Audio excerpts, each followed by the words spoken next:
ఇంటికి పోయి ఒక్క బైబిల్ పాతది అంత కొంచెం కొంచెం చినిగిపోయింది దిండు కింద పెట్టుకుంటాం. ఎందుకు పెట్టుకుంటాం మనం? ఏం చెప్పు చూడు, మా జాతి చూడు, ఎందుకు పెట్టుకుంటాం?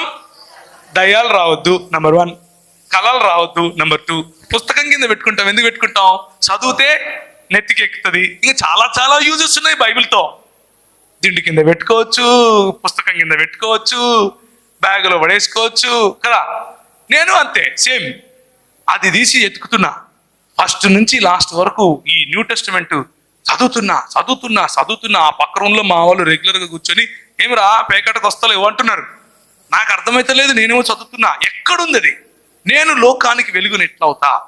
ఎక్కడుంది అది అని వెతుకుతున్నా. పక్కన అడగచ్చు కదా. ఎందుకు అడగం?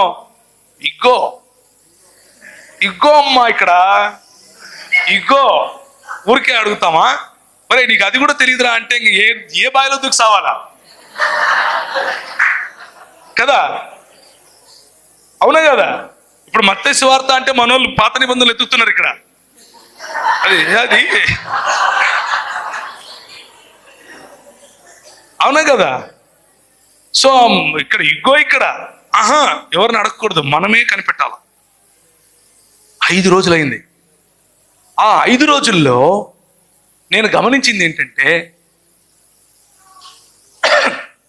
నా గంజాయి, నా సిగరెట్టు, నా మందు, నా చెడు తలంపులు, నా కొట్లాటలు ఏవి కూడా ఆ 5 రోజుల్లో నా పైన రాజ్యం చేయలేకపోయాయి.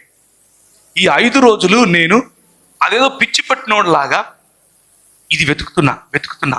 ఆ వెతికే క్రమంలో ఈ కొత్త నిబంధన మొత్తం ఒక 5 సార్లు చదివాను, రోజుకొకసారి. ఎందుకు? ఈ వచనం కనుక్కోవడం కోసం. లాస్ట్ దొరికినా కానీ చదువుతూనే ఉన్నా. నేనున్న రూమ్ పక్కనే రైల్వే ట్రాక్.